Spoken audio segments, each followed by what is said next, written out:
And we are live, waiting on everybody to jump on. And we're also waiting on Johnny Jones said he's going to come on, and George Luke or Lambert said he's going to try to make it, which Okay. means he's either hunting or he's probably hunting. I'm not going to say working. He never works. So, Yep. and then can you see the comment? They haven't said no comments yet. They'll come in. There's a little comment thing up on the right. Okay. So if you want to, you can click on that. I think if the comments aren't popping up. We'll So see. we got a couple people on. We got Dustin Clark with Cold Strike Gear. We're gonna tell some lies tonight. Okay, it might be a few. Here and there. There's Missy. Missy is religiously on here watching us, and she's gonna send me some hazelnuts. I've never had hazelnuts, Hey, there so you go. she's doing dipped hazelnuts. So I Yeah. can't wait, and I got to send her some bear soap. So Bear soap. That'll be a little interesting. you ever? Oh, I love it. So great. My sister trying to sneak in on us. You want to get on? No, where you going? They hide from me when we go live. so, so we're here to talk to Dustin while we're waiting up. Look, now my brother's coming in. What up? I'm the ugly guy, and this is the uglier guy. Yeah, boyfriend. Not us. And then Charlie's on tonight. Midnight Blue Outdoors. Rowdy Houndsman will probably jump on later. So tell us a little about yourself and your what you do. I'm Dustin Clark. I live in southern Utah. Been running hounds for almost better part of 16 years, almost 17 years. I run a small family-owned business called Cold Strike that we just kind of geared around houndsmen to try and help make it so I don't have to go to a daily job so I can hunt more. So, family man, I got a wife and 4 kids, and I hunt as much as humanly possible without having the debt collector come to the house. How to not get a divorce or not lose everything. Yeah, exactly. Yep. Oh, you've been running hounds. You Yep. run hounds. So you're not only broke from running hounds, you're broke from being a family man this day and age. Oh yeah, yeah. They just keep getting more and more expensive the older they get. You think they're expensive when they're born, and it just gets worse. I told my 9-year-old boys, I said, "Hey, taste this dog food," and they did. I said, "Better get used to that because it's about to be cheaper than regular food." No kidding. So Louisiana hunting's on the night. Surprised you ain't out hunting. Of course, it's probably dark back east. Yep. How Yeah. many? What? How long you been in the dogs? It's almost 17 years. Nice. And what do you run? Uh, I just run all grade dogs right now. All the dogs I own come from a family out of southern Utah called the Meekums.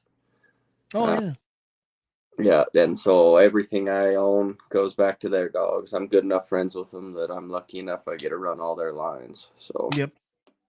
Good deal. I hear they got some good stuff. they do, they do. They're some of the better. Well, I'm very fortunate enough to be able to learn from them. They're some of the best in the business, that's for sure. So Yeah. You've been running with it. Have you ran with them? You run with them at all? yeah, oh yeah, yeah. I hunt, so I hunt with both McLean and Hunter, both. Nice. Yeah, they're both So, good people. And I knew Clint before he passed on, and I've hunted with the old man Stan back when he could get around a lot better. He doesn't hunt as much anymore. yeah. So Those are the guys that watch our videos. The yeah, guys that can't do it much anymore. Sit yep. back and reminisce. So what got you in the dogs?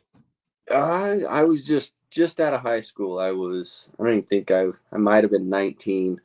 I was just working at a metal fabrication shop, working with a few guys, and one of my supervisors said they were going lion hunting the next weekend, and I started asking questions and got invited, and we didn't even catch anything that weekend, and I had a dog within like 5 or 6 days.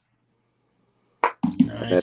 Ever since then, I just keep getting more and more. So You know, every time someone gets in the dogs or tells me they want a dog, or I tell them no, don't. Just stay with the friends that have dogs. yep, That way, when you leave, you can go home. You don't have to deal with the dogs. You don't have to feed the dog. You don't have to train the dogs. But no, everybody has to get that dog. I was the same way. I had a buddy I worked with back when I was in the 90s. and he had dogs. And he said, "Hey, come with me." Yep. I said, "Oh, all right." And he gave me a couple growed dogs. Got some puppies off that, and I started hunting. Then got a divorce, got out of it. Then a few years later, you don't ever get out of it. No. Once you get into dogs, you never get out of it. Yeah, So you might take a break for a little bit, but you'll be back in it. I've gotten a bunch of dogs from people, and I say, "You want me to just hold on?" No, I'm done. Year or two later, got Yep. any pups? Exactly. I got you started young Yep. in those dogs. So what do you hunt mainly? Lions and bears. I'll throw in bobcats during lion season, but yeah, it's mainly lions and bears is all I chase. A few bobcats here and there. So No coon hunting at all. not where I live. I used to a lot Yeah, before we moved. I used to live in northern Utah, and I used to hunt coons all the time. But now, where I live, we don't have the population, so it's not worth trying. that's kind of where I'm at. I have a few, and then every once in a while you get crazy trapper or a coon hunter go down the stream I live by, and they'll just whack them all out. Yep. I've hunted it 15 years, and I think I've killed 2, maybe 3 out of there. Yeah. So Yeah. good pup training. Yeah, it is. And back when I could do it, we'd catch 3 or 4 a night. We'd only kill 1 out of the 3 or 4 we caught and go back and do it again the next night. But yeah, where I'm at now, you couldn't do that if you had to. I'd have to travel a few hours just to hunt coons, and I'd rather just go hunt lions. That, and you like to be in bed before 2 in the morning. Yeah, that's a young man's game anymore. Oh, it is. I'm getting old enough too. I think that bear hunting. I love, like, I'm back in South Arizona right now. I just got here yesterday, and I had another job due down here. So when I have 10 barrels set up, and I have a pen at my dad's. I Mhm. load my mules, I load my my dogs, and I come down, and I ride out here. I've been trying. I caught a lion once here last year, and it's really hard country. Really Yep. hard country. I mean, there's no moisture. Um, Bunch of cholla cactus. I don't know if you guys got any of that up there, but No. yeah, it's ridiculously crappy. So I bring them all down and just stay down here. Once I get down here and start getting in the desert in the winter, when I get in the desert in the winter, I don't want to be back up north for a while. So Yeah. and I'm not a big snow hunter. I don't mind going out, but I just like dry ground line hunting. No, I don't blame you. I thoroughly enjoy dry ground hunting, but where we live, fortunately, 3 to 4 months out of our season, you're going to deal with snow, or you're Yep. dealing with rock hard frozen ground anyway that you couldn't see a track if you had to. So, but Yeah. we do like this time of year, we hunt dry ground, and then once it warms up in the spring, about April on a good year, March, April, depending on the year, we'll start hitting the dirt then. Yeah. How much snow? What elevation are you at? Right where I live, we're at 6,000 feet. Oh, that's where I'm at, where I So, live. So you don't get a ton of snow, but you get enough. yeah, we do. Like down in the valley, it comes and goes, but it'll stay in the Mhm. mountains for the most part. I mean, up on these higher peaks, you're pushing 10,000 feet Yep. close to home. So, Yeah, we got some snow up north. I think it was Sunday night. So I seen a lot of lion hunters right now. oh yeah, A lot of lion hunters out there. yeah, we got a skiff last night, and everybody was out this morning. That's for sure. Yep. Everybody's story is full of snow. Yep. So hey, and it's not that easy in snow either. It's easier, but Yeah. if you don't find a track, you ain't running nothing. I just Exactly. talked to a feller today. Same thing. You don't run a track. You got to get lucky and find the track. Yep. And then, like you hear all the old timers say you could take a poodle and run in the snow, which Yeah. I've tracked a lot of snow with my pups. I didn't know nothing. So Yeah. it's good training for sure. And if you want to get a lion, when people want to hunt or go get a lion, I say, you want to kill a lion, you want to hunt a lion. You want to kill a lion, we'll wait till it snows. You want to hunt a lion, we'll get on the mule. But even then, I know a lot of guides that are I talked to one guide, he said he sold all his mules because no one wanted to get on a mule no more. They just want to ride around in them buggies, Yep. them side by sides. And I'm just Yeah. cheap. Yeah. I'd rather go sit on a good mule and follow a pack of dogs in the dirt. Yep. Do you run mules at all, or do you have I any? don't. When I hunt with the Meekums, I ride, but I don't have any of my own. It's easier to let them feed them. I feed enough dogs. Yeah, you already broken up, huh? Yeah. I don't know what alfalfa's going for up there, but it ain't cheap down here. So. I don't think it's cheap anywhere right now. And then you got a store, an online Yep. store, right? Yep, we do. Yeah. Yep. Coldstrikegear.com. There you go. What do you got on there? Tell us a little Ah, about that. I mean, really, it just started when my kids and wife started coming and going with us, and we just wanted more stuff that had to do with houndsmen that wasn't the normal that everybody had. So we got hats, sweatshirts, t-shirts. I sell a few leather GPS harnesses on there, some beanies, more or less just some apparel that helps pay the A little dog. bit of apparel, a little bit of accessories. Yep, exactly. Yeah, we got some. There's some mugs up there like that one that I'm sipping on, stuff like that. Just something to help, pay the dog food bill.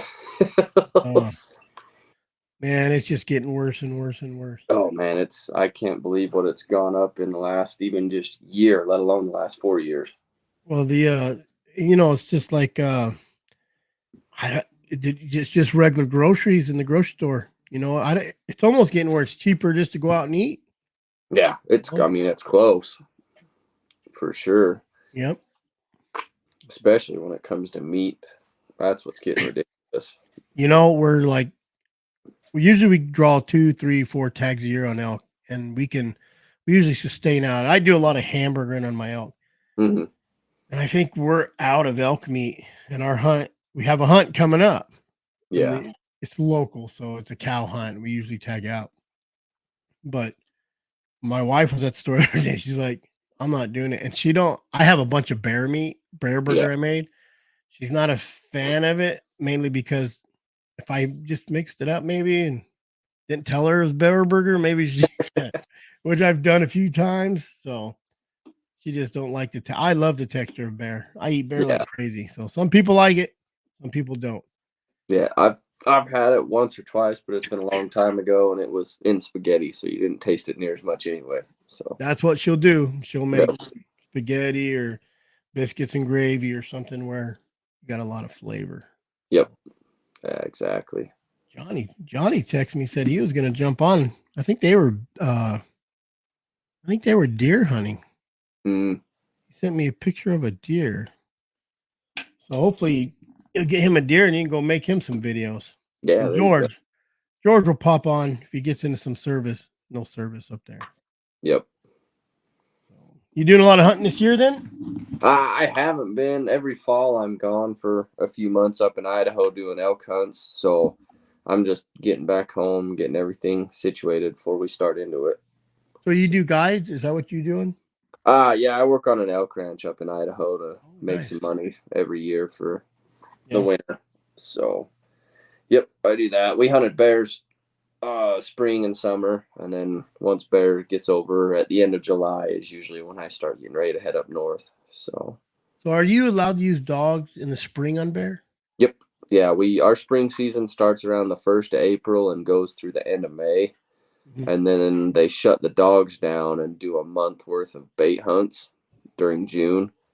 And then in July it opens back up for dogs for a month to be able to use just for a pursuit season. There's no kill tag, just a straight chase season. And then right after that is when the fall season opens back up for August. Louisiana Hunting wants to know how many dogs do you run? Depends on what I'm hunting. If it's bear, I'll push the legal limit in Utah, which is 16. They limit us Oh, on you have a everything limit. out here. What's that? Yeah. Oh, I didn't know that. And during the summer we can only run 8 at a time. Yeah. So, but on our kill seasons they limit us to 16. When I'm hunting lions, depending on what I have, is if I have a lot of young dogs, I'll turn out a few more, just get some older dogs in there. But I usually like to run 5 to 6 on a lion. Bears, whatever's in the box, I'm pouring to it. So Does it differ from bears and lion on the limit of dogs, or is it just nope, no, it's time the of same 16 time of year? dogs. Yep, except for during our summer season on bears, they limit us to 8. Why do they do that? I Nobody knows. it's their logic on thinking that it's going to help the bears when it's hot. I guess I don't know, but I mean, honestly, it's better to have more dogs because the bear's going to climb instead of sit there and fight on the ground and run. Yeah. With the right dogs, I mean, you can have 3 of the right dogs that'll push a bear up a tree. It just depends on the dog, you know. Depends on the bear.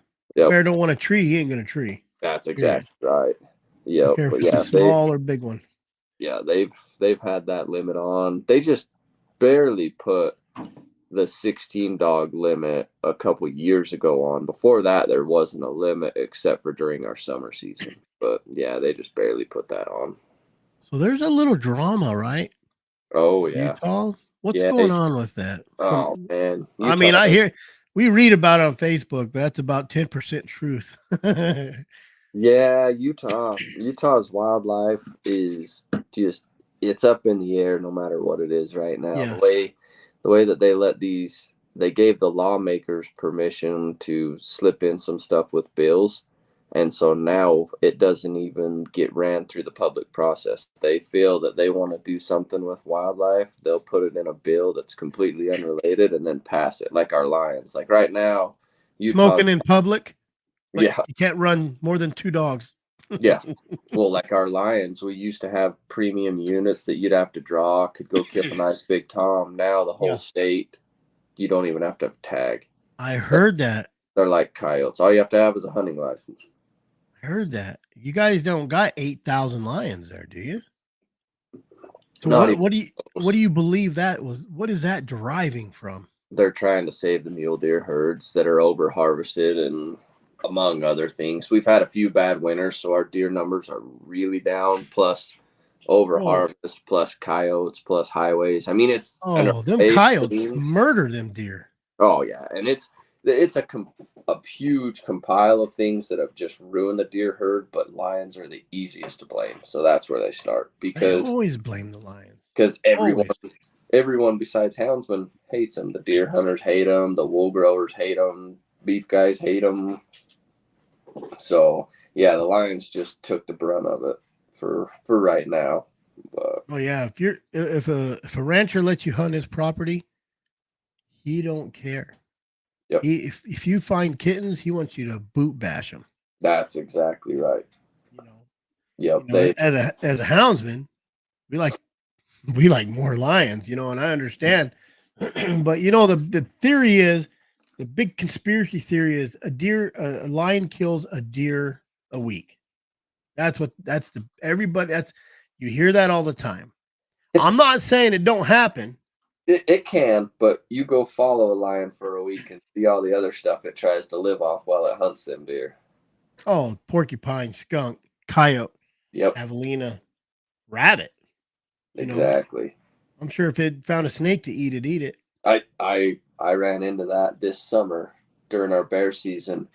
I had dogs actually rig a lion, and he was cold trailing, and as slow as he was going, I was like, man, he is not on a bear that I want to try and run. So I went in and found him and couldn't pull a track. And then I actually had a buddy call me that had a camera in the area and said, hey, I just had a lion cross this camera. It's probably what you're trailing. So I hiked into the camera and cut dogs loose, and they were trailing. Next thing I know, they all hung up for a minute. And as I was working my way in, they moved on, but I got to where they were hung up, and there was about that much of a big old blow snake's tail, and it was fresh. My dogs ain't gonna kill a snake. It was the lion that had just killed it. Yeah. So yeah, they'll kill them if they get hungry enough. I'm sure they'll eat just about anything. I mean, Jonny, what's going on, guys? You kill a deer today? My niece killed that deer. Close enough. I called her. That was her kind of a little target buck she had over here that she was watching. He was an 8-pointer, and he just is, a lot of guys might not shoot him, but that's her 3rd buck ever. Last year was her 1st year hunting, and she killed a spike, and then she killed a 9-pointer about the same size as that one. It was mainframe 8 and had a sticker. And I come home. Tammy had to go to the eye doctor today, and I took her to the eye doctor and come home. And She didn't get new glasses, did she? nah, she's got contact. Oh, you You gonna know see what she's you look blind. like. You know You she's gonna see what you blind. look. If she finds out what you look like, Oh, she's 2,200 anyway with those contacts in, so she's never finding out. you're So, safe. You're safe. but I tried to call her dad, and he was working today, and I didn't know if he'd got home today yet or not. He's been hunting with her since season opened, and I tried after I seen which buck it was. I run home, got my gun, got my binoculars and stuff, and run up there, and I seen which buck it was. And called my mom, or tried to call her mom, and her mom didn't answer, and I called my mom and said, I said, "Hey, Jamie ain't home from work yet." She said, "No," and I said, "Well, that 8-pointer's over here on the hill," and I was trying to get Delilah, and she said, "Well, I've got Delilah." I said, "Well, I don't have Come her on gun." over. I said, "I don't know. I don't have her gun." Oh, I said, "She's gonna have to get behind this 300 Win Mag." And She made it happen. oh yeah, she said, "I got a knot on my head." You go back and look on my Facebook post. She said, "I got a knot above my eye now, or on my head." And I said, "Scope her ass." And she's what needs to go away. And I said, "You could have let him walk." And she said, "That's not going to happen." So Does she scope herself?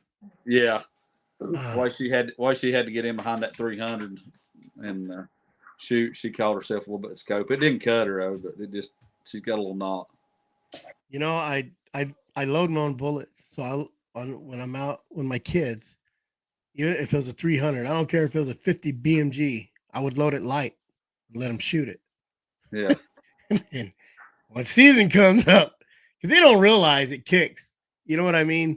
yeah, They don't realize it. And if it kicks them too hard in the beginning, so like my black powders, when I got them first in the hunting muzzleloader, I loaded it down like 50.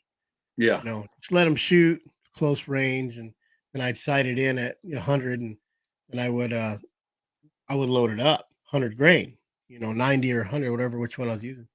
So they didn't, but they never, when they're out there shooting, they got something in their sights. They don't pay attention to that.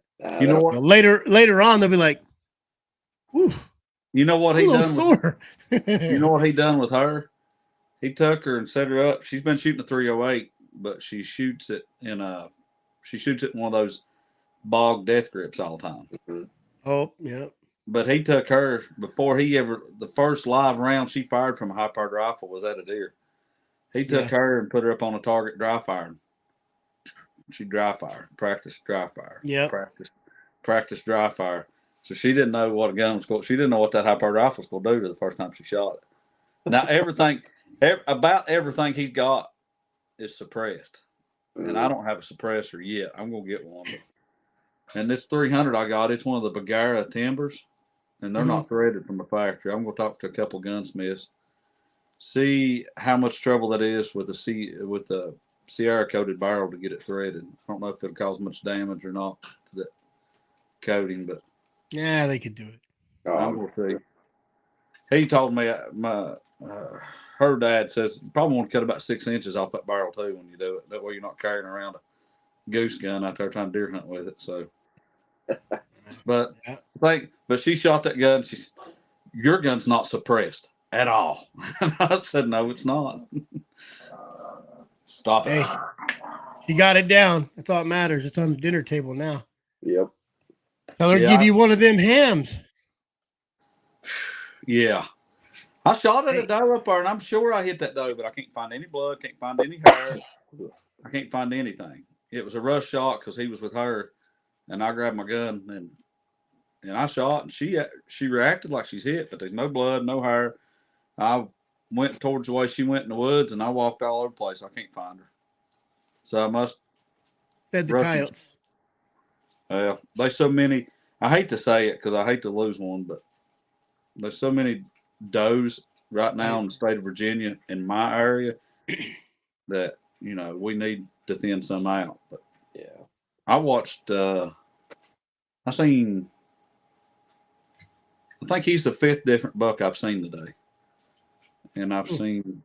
I didn't see a lot of does today. Well, I did actually up there, counting those up there. I'd have to count, but I don't know, 12, 13, something like that. I hunted this morning until about noontime, and I got tired and hungry, cold. It ain't that Almost. cold. It ain't that cold here, but the winds are blowing, and that's what my hands and my feet got cold. What? How's the weather in Utah right now? Because it's warm here. Yeah, it's 6,000 feet.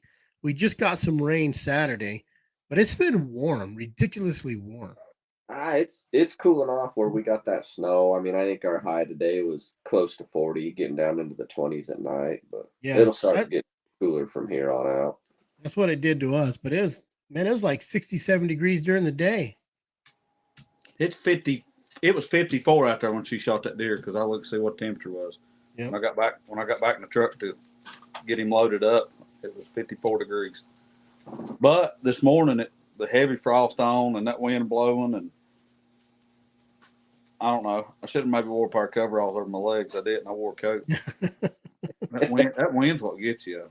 Oh, Yeah, I would rather hunt in 10 foot of snow than in the wind. I'll take the snow, the rain, the heat.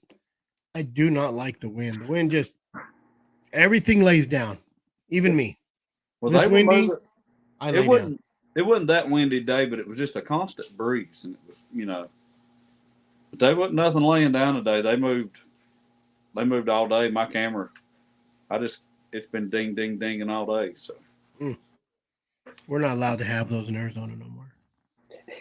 it's a wonder state of Virginia allows it. So once one state does it, they just start copying. It's so stupid. Utah's going down that road. They ban them during the regular season now. You can have them in the off season, but as soon as season opens, they got to have them out. Yeah, and I understand the cell ones, especially for like lion and bear. I understand the cell ones.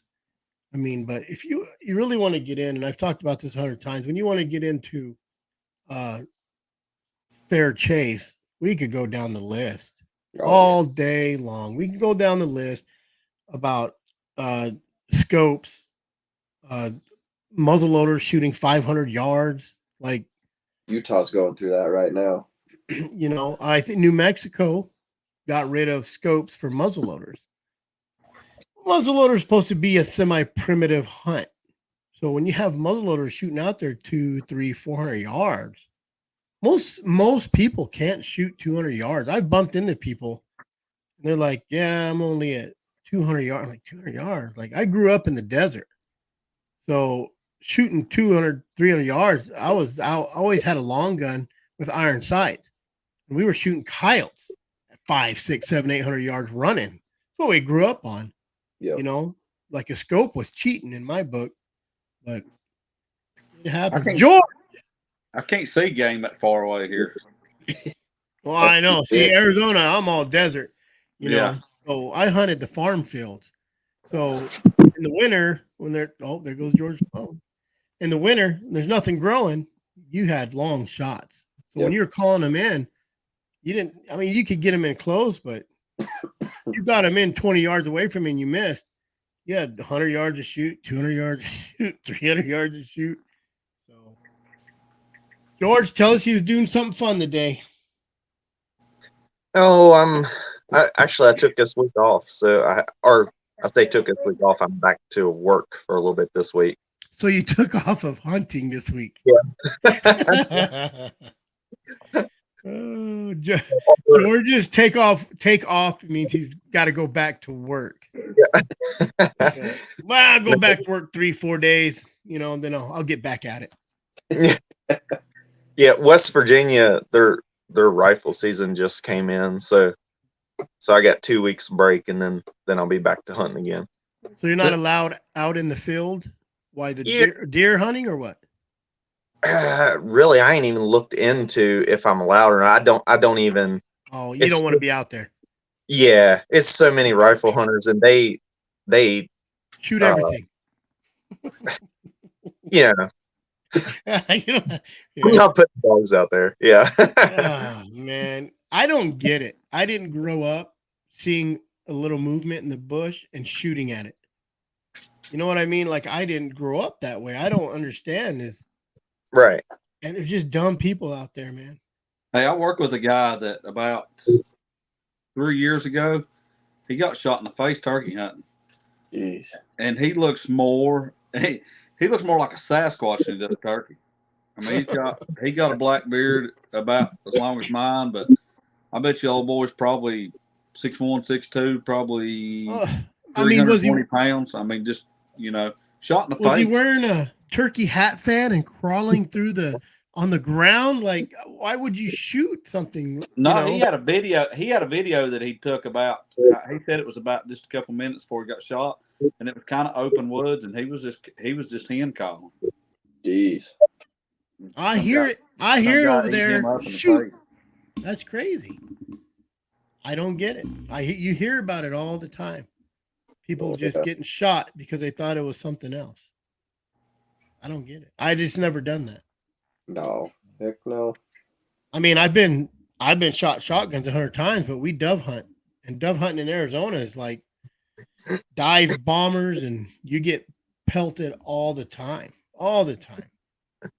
So I'm not coming dove hunting in Arizona. Then that's for sure. oh, you come on down. Get your limit in about 10 minutes where we hunt. No lie. So That's pretty good. no, we got a lot of dove in Arizona.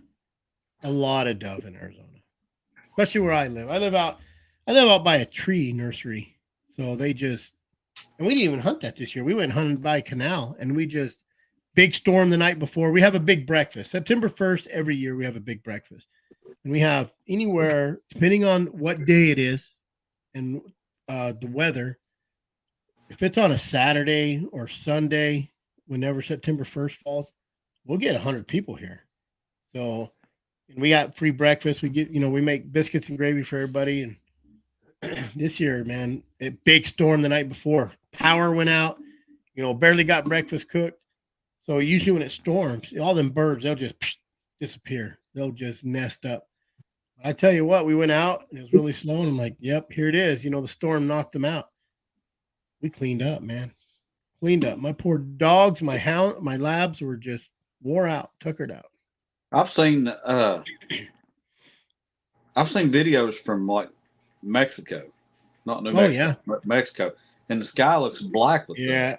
Not that many, but about half that many. But that's crazy. That's crazy. Yep. And then now it's duck season right now. So my dad, like, he just got off a deer hunt. He has dogs, but he gets into duck hunting. So I run all winter and he runs all spring. I would love to try that sometime. Duck? Yeah, I've hunting? never duck hunted. So I jumped on a plane. I went back to Arkansas, duck hunting capital of the world. That river we was on, I don't remember which one it was. It got flooded. I'm talking 26 feet over what it was supposed to be. And it was flooded. The house we stayed at was a duck hunter's guide house we knew. We took the boat up to the stairs. Propane tank was underwater. I mean, and they're up on their stilts. Shoot, he was up, I don't know, 15 feet on stilts. And that water was probably 4 feet from the deck. Jeez.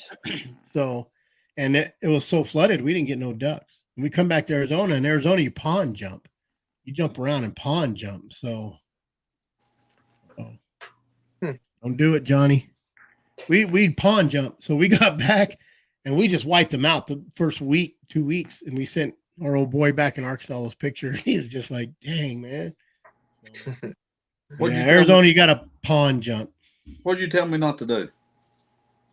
He said you wanted to duck hunt, and I think Louisiana said don't do it. Oh, don't do it. Oh, I say that now. Don't do it, Johnny. I thought you tell me not to take a bite to something to eat, and I'm like, how's I'm getting ready to do that? No, duck hunting's like anything else, because you get in the duck hunting, you start getting the calls, you get the shotguns, you get the dogs, and then you're I don't want to do that. I just want to experience it. I'd like to go sometime and experience it. Arkansas is supposed to be the best place to do it because they have unlimited geese season. I've never hit it at that time, but we just had that old Arkansas boy here. My dad did. They was out here. You take someone out of Arkansas where you pop a beer, go out the back door, shoot a deer, and you come back in to Arizona where you have to walk 250 miles in the desert. He was in a real low desert down here. And they walked miles and miles and just couldn't get on it. And we have pictures of this. What's that? Louisiana hunting said it's like Anything hunting's like crack. It's just like hounds or. I think especially when dogs are involved. Like dogs are so much fun to watch work. Oh yeah, sure. I think it's because it's your responsibility to get them trained and work them. So when they do good, you're like, dang, I did something right in my life. You know what I mean? Well, no, I mean, like I like watching other people's dogs work. I mean, like I mean, there's nothing like watching a dog like do his job. Oh yeah. I mean, like it's cheaper. It's cheaper to watch other people's. I've got these cattle dogs, and like Duke's not really what you call trained, but I've used him a little bit, and like it's just a lot of like even those dogs are fun to watch do their job. Hounds on the lead. Blackbird Kennels. Can't I don't know what's more dedicated, watching us or watching us going back to the truck with his hounds. I would fall and break my neck if I was leading hounds back to the truck trying to watch something on the phone. Yeah, no kidding. Uh-oh, I have got the beagle bug. That's Missy's fault right there. Missy did that to him, I bet. Beagles are fun too, man. Beagles are a blast. I had two growing up. They sounded more like hounds. They had a deep, they had a deep voice. They were fun to listen to. It doesn't get cold enough, and I got offered. I ain't told Tammy this yet, but I got offered a 6-week-old feist pup today. There you go. Get you. You come a little closer in Arizona, you would have took home another dog. I'm surprised Brett didn't make you take a dog. Tammy said, you heard that, did you? Yeah, I heard that. Booger. She's crazy about that dog. You catch Brett at the right time, he'd probably give you Booger. No, he wouldn't. Booger's his boy. Yeah. No, but I had a guy. He's actually one of the supervisors I work with. I run into him while I was at the grocery store. Well, she was an eye doctor. I run the grocery store because I was trying to make sure I could get back to hunt at least 30 minutes. You know? So running into him, he said, I got something out in the truck for you. I said, what have you got for me? And he said, 6-week-old feist pup. He said, you want a boy or a girl? I said, I can't. I've got way too many dogs right now. I want one bad, but I can't. Divorce. He won't eat that much. A divorce costs more than that dog would. Oh, she would love it. If I'd have pulled up with a pup in my hand, you sit right here and say no. If I'd pulled up the pup in my hand, she wouldn't have said a word. She'd have had it and loved on it, carried on. Oh, you should see my new little pup Stinker. She's sleeping in my backpack right now. I carry my laptop in. But she's no one would give me a Jag Terrier or a Mountain Heist. So I made my own. That's all I'm saying. Mini Border Collie and Hound. I'm going to tell you, these dogs are wicked. Wicked. You watch. I mean, I gave 2 to a buddy of mine, and he had a little coon drag, and he's running around, and them dogs and the noses on them are crazy, and they got that Border Collie energy. Really a lot of energy, and they just go. So I don't know. My little truck dog. You come up with a walker cross, sounds like. That's all it is. It's just a walker cross. The mom was a walker, and the dad's a Border Collie. So I got a litter of walker pups right now on the ground. Yeah. 6. I think they're 6 weeks old this week. Yeah. Mine are 10 or maybe 11 weeks old. They're about. I got a buddy. They're small. I got a buddy that wanted me to ask you a question, George. What's that? A few weeks ago on here we were talking about line breeding? Probably the last time you were on. Last time you and me were on together anyway. I think I remember something about that. He wanted to know what the tightest is that you will breed. The tightest that I will breed. So I've had, I'll put it this way. I've had accidental mom to son breedings. And I didn't intentionally do that, but the pups turned out fine. There was no problems. I always try to inbreed so I get 2 noses on them, and I just can't. It won't happen. So I don't know. I don't know exactly how to answer it. Like, I don't know. I wouldn't intentionally do that, but but at the same time, I mean, the pups did turn out. There was no problems. I mean, it ended up actually being some good little pups. He's I got think if you don't keep doing it, you're all right. If you took mother, daughter, I read a thing somewhere where they say if you take the mother and son, or no, the father and the daughter is less chance of any malfunction of an inbreed. You Right. got your line breed, your inbreed. But I think if you did that and then you bred her to her brother or her, you know what I mean? I think if you get too tight, like I don't mind coming in, but you have to kind of come out and then come back in to keep. You need, yeah. If you do it too often, too tight, then yes, you end up with bug-eyed dogs and yeah, all kinds of stuff. He wants. He's got a jip, and he's not. This is his philosophy that he's trying to come up with, and he's talked to another guy, and this guy is like. This guy breeds hounds, and he likes to breed hounds the way that people that raise chickens like to breed, because there's a lot of line breeding goes on within the poultry industry.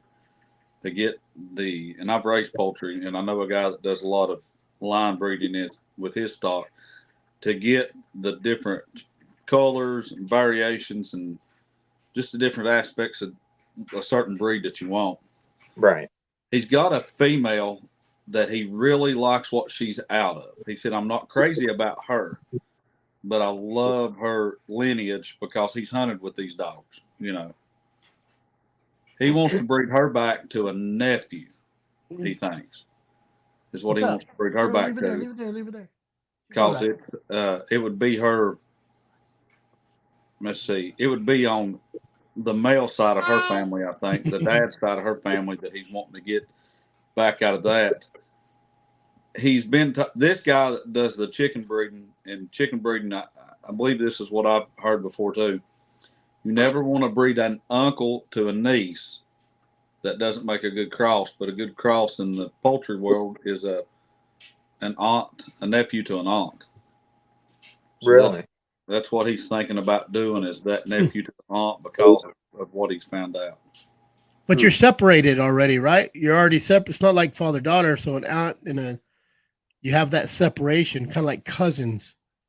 You're kind of coming out still. So I don't think that would even hurt you. That's not like father-daughter or mother-son. But he heard George talking a couple weeks ago, and he said, I want you to ask. I said, well, let me get you on here. No, I don't want to get him on there. Just ask George. He said, I want to see what his Yeah, I mean, technically, no, I'm not no professional breeder, and I'm probably not even a good one to answer these questions. But I mean, to be true line breeding, you have to breed in a little bit. Like I say, no, the mother to son or that type. No, that for me that is a little tight. But I mean, long as you don't consistently, you wouldn't want to keep on doing that. But cousins, that type of stuff, to me, that's actual line breeding. Yeah. I don't. Maybe y'all can answer that a little better than me, but. I know a lot of these dirt guys around here don't like to do anything closer than like grandpa to granddaughter. Mm-hmm. You know, they'll go that close and then start to bring it back in, but they generally like to have that big of a gap, you know. And they say with that it produces good pups, and you don't have any issues that way. And that's not a huge gap. No, it's not close. You know, it's like right on that line. You know, where you are separated and. You do have 50% of the line, and then you bring it back into it. So even then, what do you have of the line? 75%? Yeah. You know, so you are keeping it there.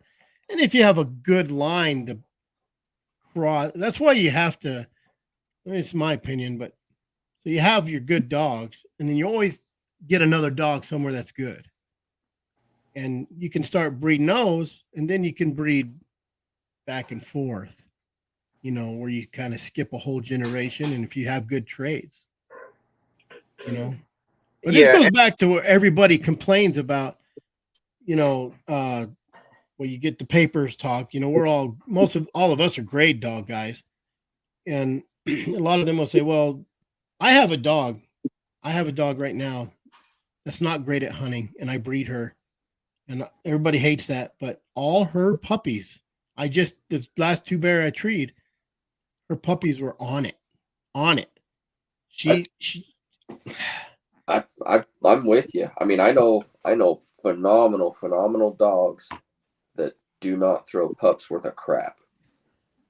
It just, some dogs are not meant to be breeders, especially the males. Some male dogs will throw an okay pup, and you'll have another male dog that's just as nice of a dog, and he will throw some hellacious pups.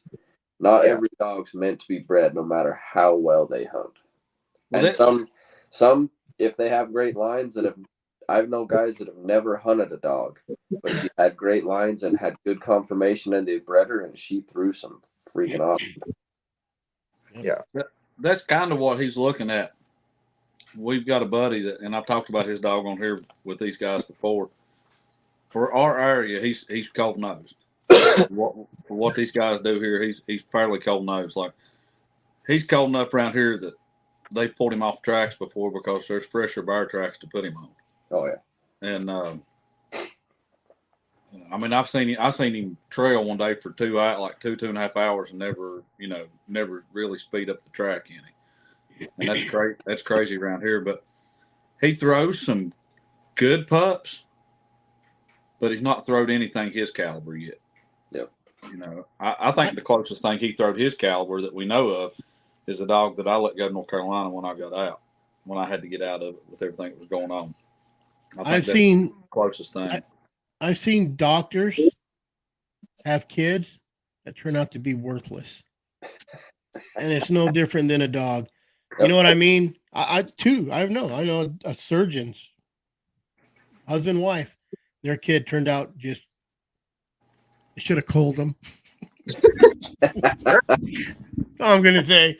So you could take Chris is living the Spartan life over here. Yeah, a lot of throw them over the cliff.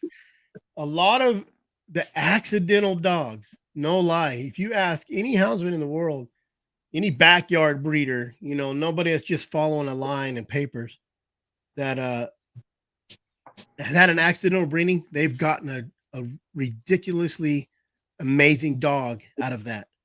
I've heard a lot of that. And some of those litters throw one superstar and the rest are junk. But almost every litter, you're going to find one that's a good dog. It doesn't mean the rest will be there from what we've seen, but a lot of litters will throw one superstar and then the rest are just mediocre. Mm-hmm. Every once in a while, you find that cross that throws superstars 90% of the time. Yep. Well, just because the dad's a athlete don't mean any of his pups will be. Oh, exactly. I know a guy that sent a couple pups out to Utah from here, and they love his pups. People have got his pups. The woman loves them. It's her and her husband loves them. I talked to a guy from West Virginia, got a couple of his pups, and he said he couldn't get the pups to do anything. It happens. And it was the same cross. But with that said, I do believe sometimes it's the person working with them. Like, I know a guy, and I could take the blame for that. I've done dogs wrong that I'm like, that was my fault. Well, I guarantee you that crappy dog was my fault for some reason. I met these guys one time, and his buddy told me, he said, I've seen him pick dogs up off the road that other people have dumped. Just dumped them out on the side of the road, and he'd pick them up and said, in a few months, he's got them tearing it up where somebody else, couldn't do it with them. Absolutely. Here's my theory on that, and that's like you could have a son, and you guys just butt heads, and the neighbor says, "Hey, can you clean my yard?" He goes over there and cleans his yard. He works way different for that person. Dogs, I sold a dog to a guy, and he said he brought it back. He said, "Oh, this dog's crappy." I said, "Well, give it back. Here's your money. I don't care." And I went out and caught a bobcat that next week with that dog. Dogs work different with people. Absolutely work different. I believe that 100%. If George had a dog that was crappy and he gave it to me, that dog may put his nose down for me, vice versa. Yeah. I've seen it 100 times. 100 times. And sometimes it's the person, Oh, we lost him. And sometimes it might be the style that they hunt. The dog just relates better with a different style of hunting. Mm-hmm. But a lot of time, it's handler mistake. A lot of time. I've gotten rid of dogs that I look back and I say, damn, I bet you I should have done it different. And then the older you get, the more you're into dogs, the more you run dogs, the more mistakes you make, you start figuring that out beforehand. Yeah. When someone says you want this dog, it's probably crappy, but I'll take it. I'll take it and I'll run it and I'll see how it does. A lot of times it'll work way different for me than it will for him. Well, and I've seen some dogs too that, like, I don't know, like I can just see it in the dog. Some dogs can take a whipping if you have to give a dog a whipping, like you give a kid a whipping. Like for instance, this Duke dog I've got, this Healer, you know, I've had to give him some whippings, and he takes a whipping fine, and he learns from a whipping. But I've seen other dogs, I've seen hounds take a whipping and be fine. And then I've seen some hounds you give a whipping to, and it's like, yeah, they don't respond to it well. They just kind of ball up. Yep. Oh yeah, I mean, you get some of them, you tone them, and they'll quit for the day. You know, I got a dog from a guy. Same guy just got this other dog from, and he said this dog been on 200 lines and 200 bear, whatever he said. And I look at the nails, and she's fat, and I'm all, doubt it. I said, that's all right. Give me the dog because I'll take that dog. And then if it's wrong, I'll tell you. Or I'll tell people when you come in, it's like you're talking crap. I'm like, yeah, well, you gave me it's BS. One, the dog had 4-inch nails on it and she was fat. Now that dog lost 15 pounds with me, you know, running. And she'll tree. I've had her on bears. She does good. But they'll totally work different. Totally work different. It's great. I love dogs that don't work for somebody. But that dog I got off him, you could not shock her. You couldn't even really tone her, like you said. But you point your finger at her and you say, no. You might as well just shocked her on 3. She gave you that. She's like, she knew she was wrong, probably because she was over corrected before. And so she got so PTSD of being corrected. But then you got to figure out how to handle them. And I figured out how to handle her. She was one of my best dogs after that. But I'd only tone her to come back. And I mean, it was just like, beep, that was it. Yep. And that dog would stop and come back to me. So. Well, you know, every dog handles different for different people, but also what I expect out of a dog versus what you're going to expect out of that dog is completely different. Yeah. So what works for me might not work for you. I could have a 6-year-old finished dog that I say does this and this. You get it, and your idea of a finished dog is completely different than mine. Dog responds different to you. Very rarely is it you take a finished dog and exchange hands, and there isn't some question of whether or not it's bullshit. But yep. Now, when I sold out, I sold a good. She had a red tick look, but she was red tick Walker Cross. She was a good dog. She could tree. She was a young dog, and she would run and tree good. And I sold her to a guy. He said, "This dog won't do nothing." I said, "Bring her back." He never would bring her back, but he'd text me complain. He said, "I can't get her to do anything," and I'm like, I said, "Well, she run great here. Just bring her back. I'll give you money back for her." You know what I don't understand, which is hard. Like I've always just bred my own dogs. I've always just kind of got dogs and bred them. It's how someone can go pick out a pup. I couldn't do it because I have litters. You know, I had 6 of these pups, and every litter I have, they just run loose in my yard till I get a call from neighbors say, hey, they're out on the road or they're in my yard. Then I'll start train breaking them, and that usually lasts about 4 months. So they get to kind of run free for 4 or 5 months, you know, and I watch them. You watch them, or, you know, you can kind of train them out there. So I know what each dog is doing, how they put their nose down for the last 4 months. I don't know how people can just go pick a dog right away. I mean, that's like luck of the draw right there, right? Yeah. I don't know. Like sometimes I can see something in one. And like even with a pet, you can ask my wife, even with a pet, I can look at a picture and say, that's the dog. And she'd say, hey, can you tell? I said, that's the dog. I can tell right now that's the dog. the Walker dog that I was talking about, I sent to North Carolina. I knew that's the dog, and I Charge knew $100 to do that, and then give them their money back if it ain't the dog. You'll probably only have a 20% return anyway. I'm So you'll telling make you what, money.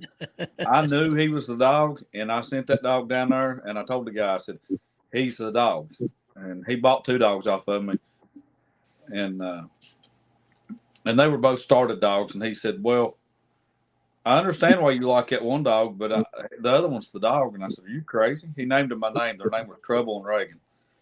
He said, Trouble's the dog. I said, no, he's not. I said, I don't get what you're saying, what you see in him. He's not the dog. He messaged me. We got talking one day, and he's like, wait a minute. I thought Trouble was the Walker dog. I said, no, Trouble's the blue tick Walker cross.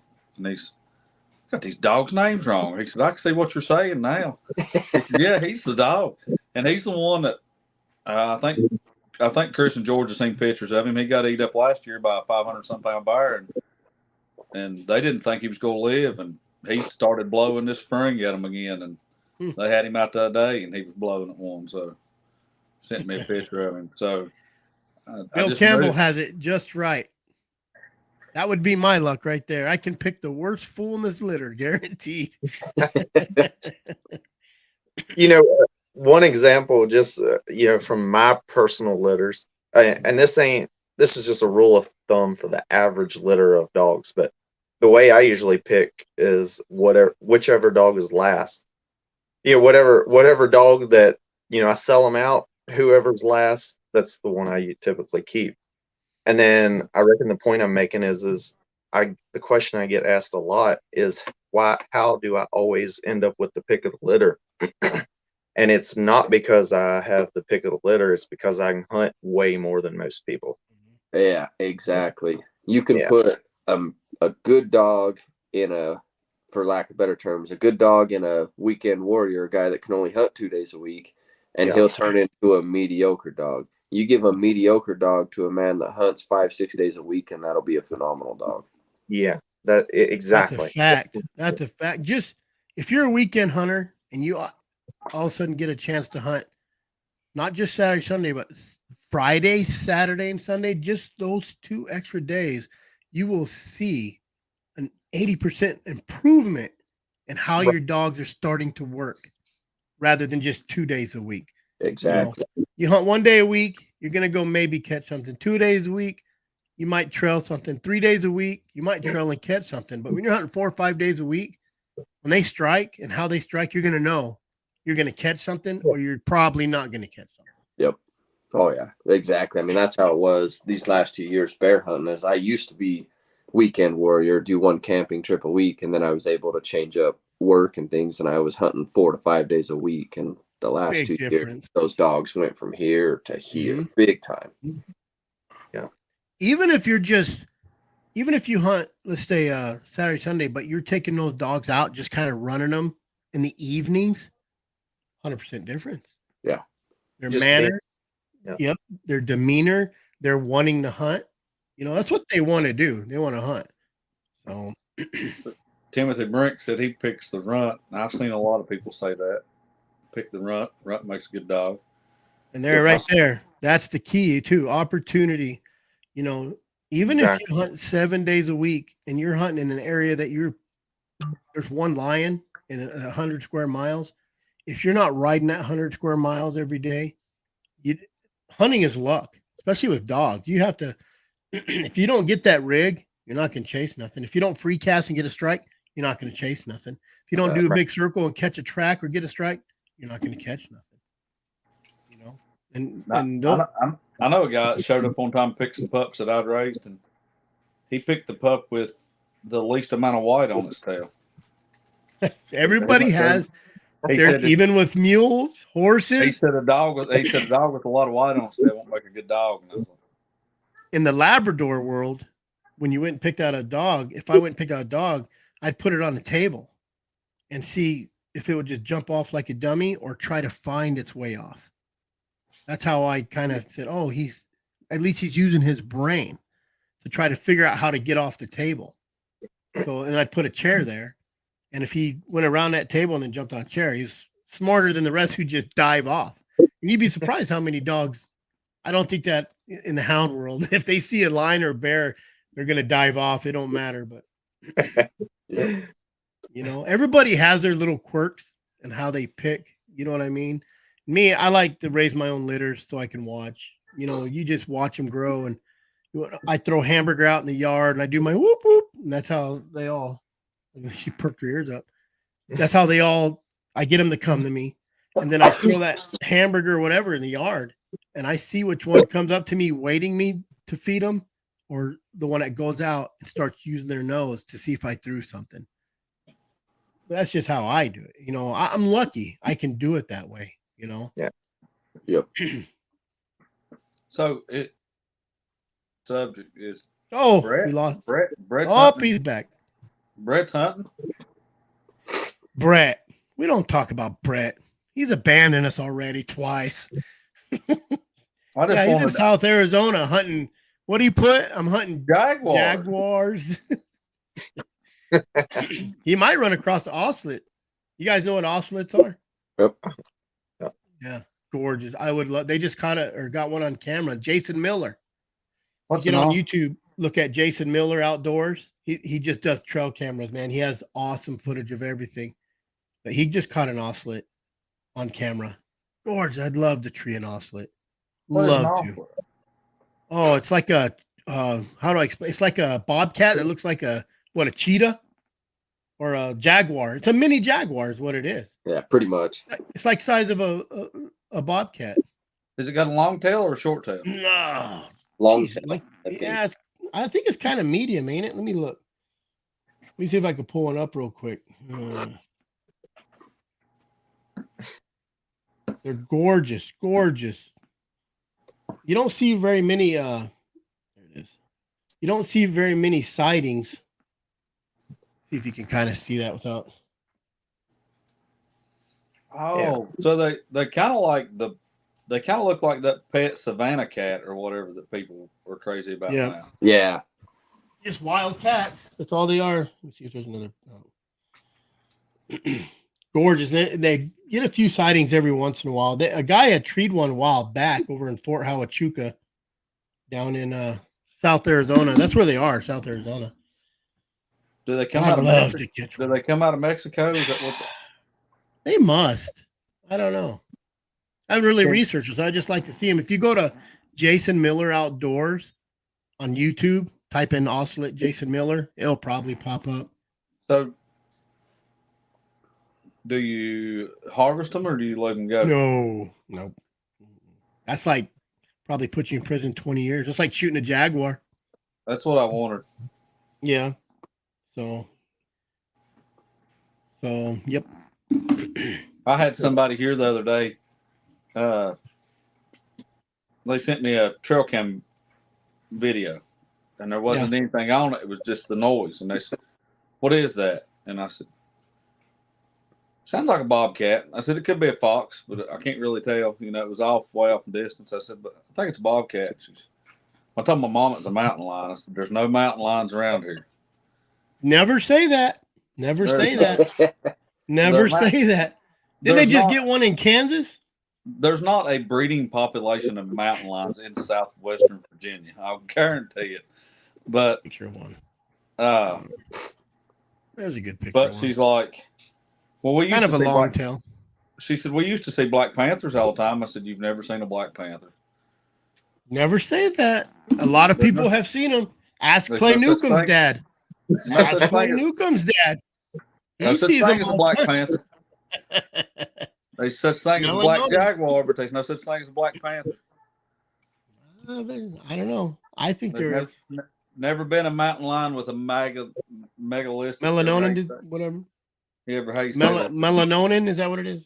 Melanistic, I think. Melanistic gene.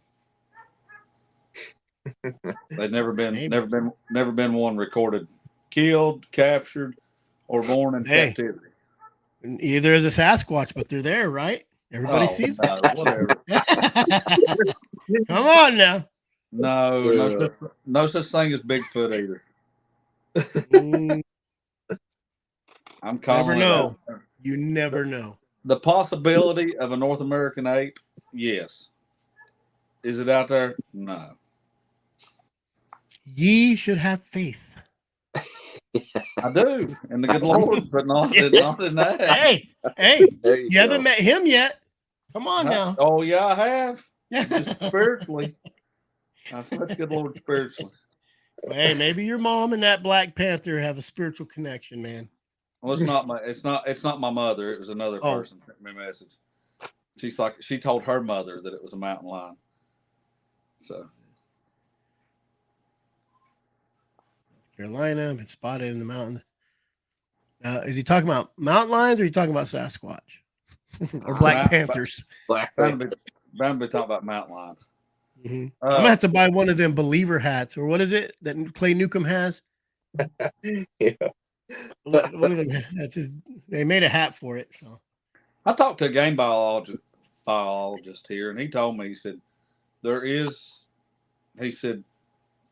a few around, but everyone that we have documented and know that's here, we can always trace them back to that they were bought on the black market and bought in here, and they've either escaped or somebody's turned them out. I wish Tiger would let some of them tigers go at least, so we can run them around. Who? Tiger King. Oh, Hell. What's his name? you see And what we Black deal. You see what we deal with every week. Oh yeah. Hey, I'm just putting it out there. You never know. There's one in every group, man. One day, someone's gonna tree a black mountain lion, and it's gonna be horrible. All them conspiracy theorists that believe in the Black Panther are gonna be all over everybody. Well, Told you so. We did get Fancy, one here. Fancy said he wanted to paint one black and take it and check it in. Oh, that'd be so great. He Even said, if you just roped one like the old days and painted them and just let them go. let him Dyed go. them black. Dyed them Good old black. hair guy. There you go. Oh, it'd be great. Especially if you caught him somewhere populated where he might get seen quite again. Well, catch them where all the game cameras are and just let them go right by the cameras. Be great. Just some of that Halloween spray on black paint. Yeah, then Bring you're gonna get if somebody finds out you done it, you're gonna be in trouble for harassing wildlife because you painted it black. Yeah. My luck. I'd have that sucker tied up, hog-tied, spraying him, and game warden would tap me on the shoulder and say, "What are you doing?" Yeah. Nothing. Ain't doing nothing. That's something them old timers do back in the day when they used to rope them out of the trees. Oh, pull their tails out of the trees, catch them. Like, you know, guys had pet lions that rode around in their trucks with them. Was that Vance or was it Ed Vance? I think Ed Vance is the one that has the picture holding that one alive. I don't know if he's the one that had one riding around.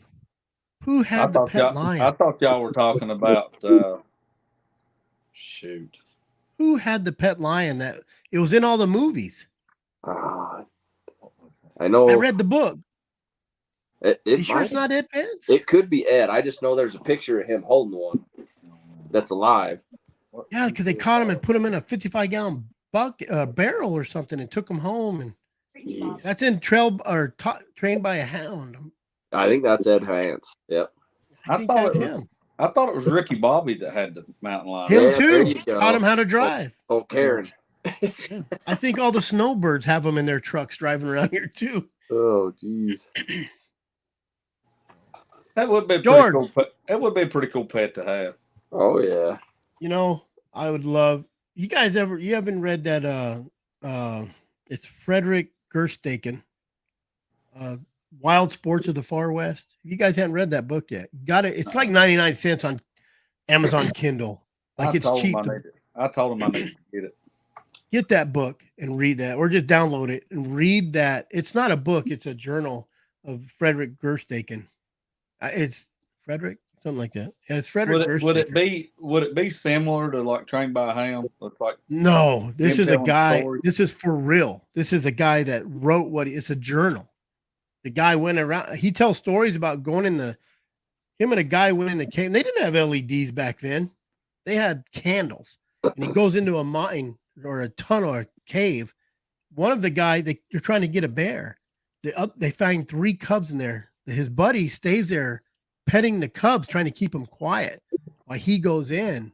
If you guys ever shot in a cave or a mine, especially a black powder, and I'm talking black powder back then, where they took salt and grind it up and made black powder, and that stuff smoked. When you shoot in a cave, and when you shoot in that cave, what's going to happen? The candle's going to go out. And you didn't have a lighter, you didn't have you may have some matches back then, but it's a good read. And that's the one Clay Newcomb read on his, where they got in a bear ramble, shot the bear, tried to stab the bear because it's killing dogs, and he wakes up 4 or 5 hours later. There's dead dogs and bears, and his buddy's dead. Like his shoulders ripped up. It's a good book. It's not just bear hunting that, but turkey hunting and getting dysentery, all this. It's a good to let you know. I think it was early like 1830s where they had like flintlocks, not even a ball and cap. Talking about waking up and dogs is dead and your buddy's dead. 4 dogs, 4 dead dogs, and his friend was dead. I thought the guy around here was bad. George, you've heard of Hillsville, right? Over towards Grayson County, with county line and that area. Guy was hunting up there a couple years ago, and the dummy, there was a cub at the base of the tree that he was sitting in, and he thought, I don't see Mama anywhere. I'm going to get out. And he gets out of the tree, and Mama's right there on top of him and grabs him by the calf and slings him down on the ground. And he wakes up, and when he wakes up, Mama's walking off with the cub. Yeah. And I know a bunch of people's like, oh, man, they need to go in there and hunt that bear down and kill her. And I'm like, no, that idiot should have sat in the tree stand. Yeah. And the guy told me, he's like, well, if I go hunting, I may not have time to sit in the tree stand. I said, if you're going to hunt where bears are at, then you need to understand you may not be able to leave that tree exactly the second you want to leave that tree. Are you guys allowed to carry like a sidearm when bow hunting and stuff like that? Or I think if you have a concealed weapons permit, you can. Yeah, gotcha. Yeah, because we're allowed to, even with a muzzleloader or archery, you're allowed to carry a sidearm. You have to have a concealed weapons permit in Virginia, I'm pretty sure. Yeah. Chris, have you heard the story of that Bridger Petrini? So he's a houndsman. I'd have Bridger. Sounds familiar. Bridger sounds familiar. Yeah, he's either in New Mexico or Arizona, but he owns hounds, but he wasn't out hunting. He was just for a walk somewhere with one of his just a house dog or whatever, and a big old bear come out of nowhere and hit him. And as he's rolling with this bear, it goes down this embankment, and I'm probably paraphrasing it. I should have paid. Was this on Houndsman? Oh no, he might have done that one or two, but either way, when he finally got his sidearm out and shot the bear, the way they landed, the bear's jaw was clamped around his leg with the bear's body on top of it. So he couldn't get out. He was stuck there for a while before someone found him. I think it was his wife that found him. And they had to cut the bear's head off and pull everything off before they could even get to him, where that bear was clamped onto his leg for hours. Because it rigor mortis. Yeah, and he couldn't move. It was a big enough bear. He couldn't get it off himself while it had died clamped onto his leg. Oh, is that a black bear? Yeah, it had to be black bear. It's Arizona, New Mexico. I didn't hear where I missed the part where he said he said he was at. That's like grizzly bear story. Yeah, it was. You'll have to look it up. I've actually talked to him a little bit just through social media and stuff, but yeah, it took him a while after that happened to be able to get back and move around to be able to even. Bridger, huh? Yeah, Bridger Petrini's his name. But yeah, it was a pretty nasty ordeal from what I understand by the time someone found him and they were able to get enough people there to cut the bear's head off and get the bear off of him. I think it was multiple hours he sat there with that bear's jaw clamped down on Game and Fish hate it bad enough when you show up and you don't have a rock or a stick in there, because we have to check ours in, and if you show up with their mouth shut, girls at Game and Fish, man, they'll cuss you. They'll cuss you. So, George, have you ever had any close calls? I mean, I've had one bite my shoe, but it really wasn't the bear's fault. I mean, it was just I was in there. He was just grabbing whatever he could grab and happened to grab my shoe. Yeah. If the dog. never had a bear get a hold of me. I've had a lion get a hold of my boot a time or two. Yeah. There's another story. It's in one of the books. Maybe it's Ed Vance again, where he had a cub. A girl, somebody wanted that cub, that mountain lion cub, and he went and threw it in her house, and it went crazy. It's in one. I swear it's that Ed Vance. That's the last book I think I've read. I read that Brave. It might have been in that Brave book. It might have been that Steve Mathis. It might be Steve. I don't think it's in the Trained by the Hound book. I read it. It might be the Brave. I think it's Brave. I think he had somebody that wanted a cub, some gal, and he went in and threw that cub in her house, and she was sour at him for a long time, or had to go get it out. I mean, I don't know. Ed Vance. He says Ed Vance. Is it Ed Vance? I didn't think Jeremy? it was. Maybe. I'm not sure. Ed Vance, I know he talks about having one in his garage, that he had a cage for it, and that Terry Irwin come by and that he'd let it snap a broomstick in two and feed it steak and stuff like that while the school kids were there. Like, how crazy is it that the school would have a field trip to his house to see his mountain lions that he had at home? Ain't that crazy? Oh, I'd love it. It'd be so cool if you could do that these days, but the only thing I've tried to do is stab a bear with my Bowie knife that was killing a dog. And I went up to stab it because it was archery season. The game warned are sneaky out there, and I didn't want to shoot a bear. And come to find out, that bear, 400 yards away, there was another bear. We had that one treed, and there was an archery hunter 400 yards away, and we chased another bear off, and he shot that bear like 400 or 500 yards away too, with a bow. So if I had a shot, he'd have heard the shot, but I didn't want to shoot it, so I ran up my Bowie knife to stab it like I was Ben Lilly. I'll tell you what, I don't think Ben Lilly's like a little girl when it turns around and tries to grab you, and you turn around, and they say you don't have to be the fastest, you just don't have to be the slowest. Yep. People were running. There was no way I was catching them. And that bear, he turned and went to come after me. I ran up the hill, and he just rolled over and like died right then. He probably would have got me. Our close calls here in Virginia is typically when usually if I have somebody, some kind of like novice hunter come in with me, and we end up getting in a situation, and I've almost quit doing it now, but if I let them take a shot while bear's bait up on the ground, and then they make a bad shot, and then you got to run in there and try to finish stuff, that's where you get in. I don't know, multiple times. One bear, he decided he was going to try to take the gun away from me. He grabbed my gun barrel. I had to put it down his throat. I've heard people talk about a bear grabbing a gun. Yep. Yeah, it's happened. It's it's pretty common, really, because you want to get in there. If you got to watch, if you got dogs loose, if the dogs are actually taking hold of the bear, and if you don't get in there real close, if it's young dogs, I don't know if you'll deafen them, but you'll scare the heck out of them. So I like having that muzzle right against the head or in the mouth or whatever, and it deadens that. And that's another point too. I've brought up too. I don't like muzzle brakes. I won't have that on a gun, because they'll deafen dogs in a heartbeat if you got to shoot next to their head. Yeah. Well, I don't think no one plans on shooting next to their heads, and so all these guys that show up, that's why you always got to carry that sidearm, And I had someone tell me I carry that 45 with me, and I had someone message me and say, "You'd be better off throwing that gun at that bear." And I was like, "I've killed more bears with 45 and lions and anything, I guess." I don't know. Oh yeah. I do have my 10 millimeter, so I'm not worried about it. Most guys I know carry 44 mag. Yep. And that first one I killed was 44 mag, and it was, he was fighting the dog. He was fighting the bear, and my buddy put one in his ribs. Was fighting the dogs and put one in his ribs, and he run by me, and I just put it almost in his ear hole when he run by me. That's how close he was to me. Finished him off.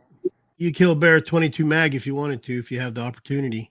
It's all shot placement, but you better make sure you place that shot real good. I know people that will tell you that it's possible. Yeah. Yeah, I know people who shoot lions with 22 mags. Oh yeah. Well, I can't say that about bear, but because it's not legal in the state of Virginia to shoot one with 22 Yeah. mag. But I know people that can tell you that it's possible. Oh, everything's possible. I heard a lot of the old timers like to use 22 mags on those cats because they would just set up in the tree and their lungs would fill up and they'd fall out dead. Oh, I shoot him in the head. Oh, well, see, I asked one when I first started looking at coming out there. I asked the guy, and he's like, "You don't want to mess its skull up." And I'm like, "Well, 22 mag ain't gonna mess its skull up too bad." There we go. Yeah, I don't. Shooting on the ground is dangerous. The only time you're really shooting on the ground is if you got some trouble coming. You know, tearing your dogs up or. But even then, it's tough because you got 5, 10, 15 dogs surrounding that bear. So Yep. I agree with Timothy there. he says it was trained by a hound. Maybe it wasn't that. I don't remember that part. Man, I have to read it again. Jeremy said, or no, who that? No, it was Jeremy. Jeremy said that. Louisiana Hunting said so. If he said so, it's true. Had a guy reach around me while catching dogs in a concrete covert and shoot a bear. Felt like that's your dad there, George. Yeah. He must be Oof. feeling a lot better. Yeah, Hey, he's been to a couple trees with me I this was gonna last. say he was out running already, ain't he? Yeah. Oh, Like yeah. he was going. It was that video you shot where he's running. Is that before or after? That was before, but Oh, so we got. I don't know. I'll have a few videos leading up, and then I'll have where he had his, the hospital trouble, and then I've got more videos after he's back with me again. So when you got some videos coming out, George? I worked on one this evening, but I haven't got. Yeah. People don't know the hassle it is to edit. Oh, it's pain. It's horrible. I mean, even just editing little TikToks or little, shorts, pain in the ass. So That's the reason you do it like I do my cooking videos. All one take. Just let her go. I wish. I have 8 days of video from my deer hunt. So I'm that getting last ready video to- was only 2 days. I'm getting ready to fix some whitetail mountain oysters. There you go. I may do some whitetail deer heart and some whitetail liver. It's tough when those bears don't treat you. It's tough. It's really tough. Yeah, it is. Yeah, and usually I've noticed too that I'd almost as soon, even if it's a bad bear or whatever, I'd almost soon people just not shoot it all. Once you fire a gun, it just adds another level to them dogs, and typically that's when you get dogs tore up. Yep. Yep. If it ain't the perfect shot, it's better just to not pull the trigger. Wait till you get that shot. Yeah. It's tough You know, sometimes. That's almost on anything. You say wait till you get the perfect shot. That's almost on anything because You're right. even out here deer hunting, if I could have rushed it. If you wait a few minutes, that buck, especially in rut, he might circle right back into your lap. Right. Hindsight 2020. Yep. What about you, Dustin? You got any good stories? Oh. You can even make one up. That depends on what kind of story you're looking for. Got a favorite story? I have to think on that one. I mean, there's always fun ones. People always like the ones when you tell them the lion got a hold of you instead of you getting a hold of the lion. But Oh yeah, it always Yeah, makes for good video. yeah. And luckily that part's not on video. We have some of it, but I'd only been to dogs probably 5 or 6 years by then, and we just caught this 4 or 5 year old female. She wasn't anything big or nothing, but we put her up a tree pretty quick, and she was still feeling pretty spunky, and she bailed out of the tree once we got there, went down, ran right past our snowmobiles on the road, but the dogs caught her, and they caught her in the creek bottom on the ground. And I hate lions on the ground. I don't even like them on ledges or rocks. I prefer a big tree where the dogs can't get anywhere near them. And where I hunt, a lot of my trees, They're these small juniper trees that, Oh, yeah. that I mean, 90% of the lions I catch, my dogs are in their face, within 5-6 feet of them, easy. Every once in a while when I go hunt some different country, we catch them in those big ponderosas. But no, they caught this one, ended up catching her on the ground. By the time I got down there, I think I had 6 or 7 dogs there, and they were going at her pretty good. And I'm not one that likes to see them die. I mean, I've hunted lions for 17 years and never killed one. I've helped kill some for clients and stuff like that with some outfitters I work, but myself personally, I've never killed one. I just like to see the cats. And so That's I a went lot of houndsmen. Yeah, and so I went in and started grabbing dogs, chucking them to people behind me, trying to get out. And she was on her side, pretty well spent. Next thing I know, paw comes out, whack, hooks into my boot, hooks into my leg, and she didn't have enough strength to pull me in, but she wasn't letting go. So I'm in waist deep snow, and if anybody knows me, I'm 5'7" on a good day. So, and luckily I was hunting with a buddy that a lot taller, but he come in and he just grabbed a hold of my shoulders and started pulling. And after tug of war with me between him and this lion, after a few minutes, she finally decided to let go. But it was enough for me to rethink climbing in close for a while. I mean, I'll still walk in and pull a tail, but Yeah, you say, quit pulling the tails. yeah, on the ground with a lion, I'll stay back a little bit now. Bears, I haven't been ran over by a bear yet, so they don't scare me as much yet. There's a fellow here. I heard a story, it's like a secondhand story. Is bear come out of the tree, but he kind of looked at the dog and he looked over and he jumped. He landed on a guy. Yep. And when he landed on him, he kind of chewed on his arm, kind of like a dog does when you play. Yeah. And I guess everybody kind of standing around laughing about it, like, aha. And then they realize, oh, crap. Bear's chewing on his arm, and then the bear runs off. It's just one of them quick things where it's kind of funny, but then you realize, oh, probably a young bear just fell on him, was like, rah, rah, rah, and took off. So, yeah, We've had close calls with bears about jumping on people. I had to pull my wife out from under a big old sow that was coming down, whether she moved or not, but it was close. There was a guy with us when we was just after you're to so many trees, you don't really pay much attention. You're just standing talking, whatever.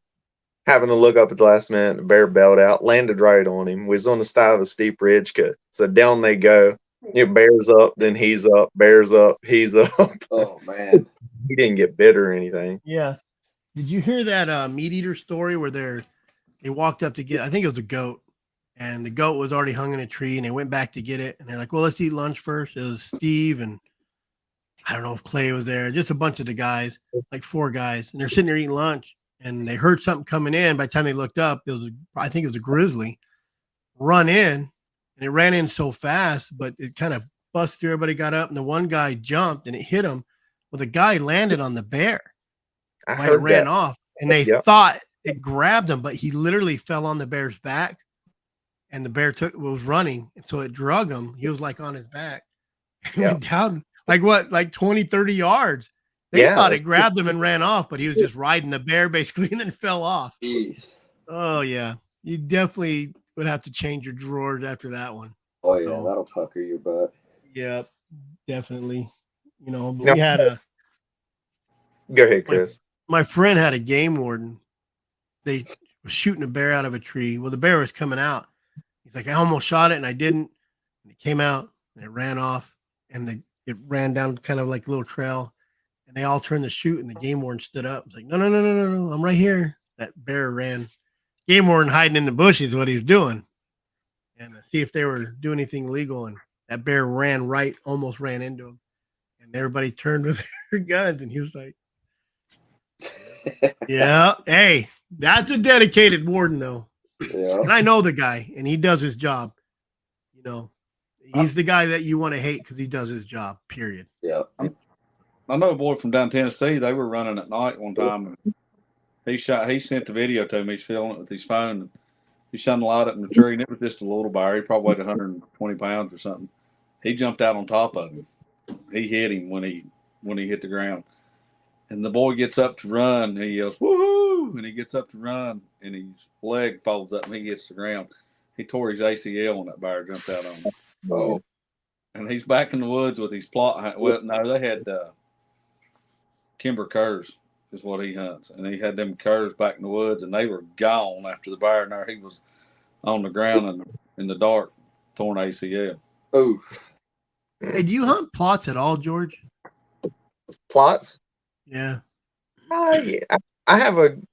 She looks 100% plot, but I have a little female right now that she's just under 2 years old, and she looks identical to a full bred plot.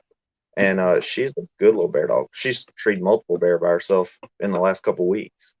I tell you, old Clay Newcomb makes him sound like a good old dog on that last little podcast he did. I've never had a plot, so I guess I can't say I'm not a plot fan. I just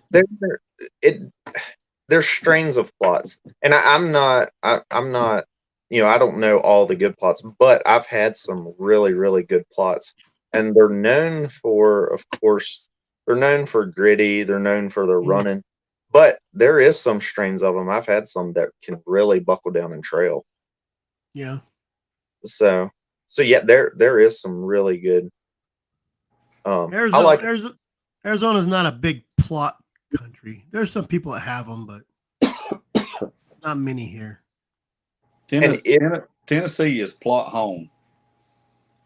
Yeah, that's where they like them dogs. So is the plots, do they not fit well with cats, or is it just the people out there haven't fitted them with cats? The way you hear Clay talk about it, and old Bob Plot is, they did have some here in Arizona, and they do use them for lions. But you just don't see a lot of plot. You don't see a lot of dry ground lion guys with plots. I don't.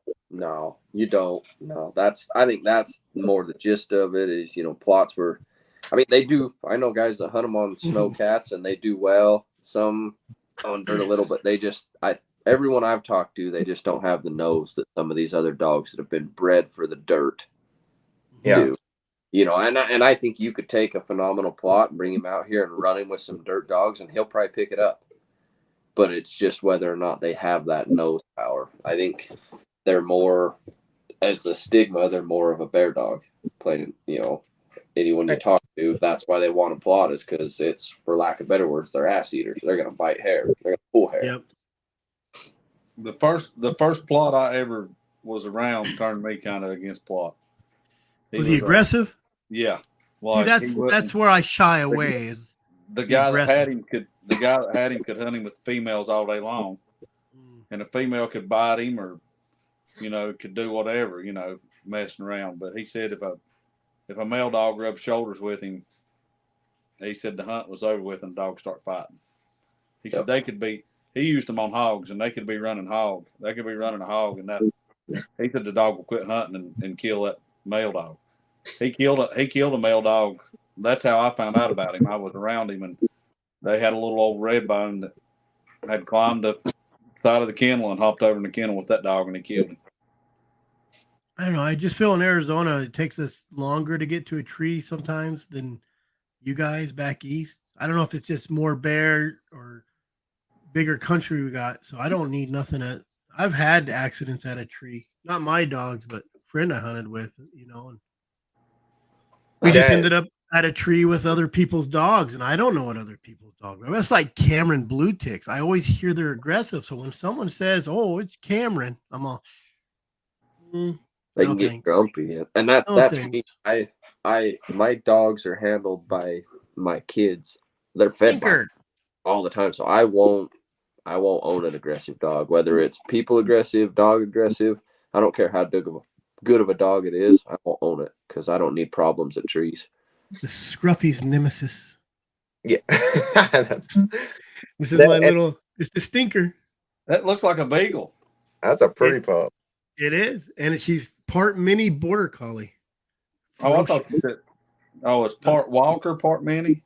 Yep. Yeah. Or part beagle. Well, the Walker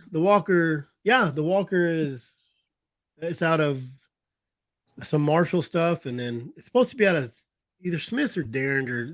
I don't know if they're telling the truth, but the mom's one of my good bear dogs. and the dad's a little mini border collie, but she's the tiniest one out of them. She's it's gonna be my scruffy. There you go. What she's gonna be. It's my stinker, huh, stinker. I was in the bathroom this morning. She's scratching at the door, and yeah. I'm glad Tammy can't see that dog. Yeah, come here, Tammy. I got another one. I got Bertha. I got Stinker. My daughter took Pooper. It's a 24, 25-hour drive to you. It's a good thing. Oh, I can ship it. They make airplanes. Yeah. So, But, going back, changing back to the plots and why I got like a special place for them, because the first really good dog that I ever had, that really probably kind of put me where I am now, was a purebred plot. And she was one of them dogs that just, kind of like, she would have probably did it for anybody. She was just one of them special dogs, and I was lucky enough to get her. Yeah. So she taught me how to hunt, really. Yep. I think everybody has a dog. I'm a blue tick. I love blue ticks. And, I got red ticks and walkers. And my line that I got, the guy ran everything. So if I bred two of my dogs, it could come out black and tan. It could come out anything. Blue tick, red tick. Right now I'm blue tick rich. And it's really bad because I got 3 blue ticks I brought down. And I got angry because I couldn't tell 3 of them apart hardly. One's a male, so he was easy, but markings, and it's the same mom and dad. I got 3 sets of pups. I got 1.5 years. I got almost years, and I got some like 4 or 5 month old. They're kind of all out of the same mom and dad. So whatever and they all work great, but they all look. I got 1 red tick out of that bunch. The rest of them are blue tick, and they're hard to tell apart. Because they just exactly like, and that's the ones where the mom don't do nothing hardly, just not super good. I had an accidental breeding with my lead dog, and those 2, Cecilia and Lucy, are trailing fools. That's how it works out. So I bred him again, and guess what? Ben and Bella. Ben, he's on 10 months, 11 months old. He was at my last tree, treeing like crazy, ran with the dogs, made the race. Bella was in heat, so. But if they're good, I'll breed them. If they throw a good pup, I'll breed them again. Like, I don't know. I might try. I'd try a plot if someone gave me one. So that's about it, though. I wouldn't go out of my way and buy a plot. I just aggressive. Anytime someone says it's an aggressive line, and I don't have an aggressive line. Yep. And if I bred something and they got aggressive, I wouldn't breed them again. Like I just stay away from it. So we can't around here. There's too many other hunters, and then there's too big a country in places. I mean, and even like I treed separate the other day, and by the time I ended up going to 3 trees, and by the time I got to the last tree, they'd done been treed 6 hours. Yeah. Yep. Yeah. So if there would have been any, that'd have been a bad deal. Yeah, because it don't matter if you have aggressive dog. It only takes 1 aggressive dog to turn them all crazy. And and then that's it. That might be the last time you get rid of that dog. It'll never happen again. Yeah. Especially when you got a gyp and heat. Ugh. Oh, yeah.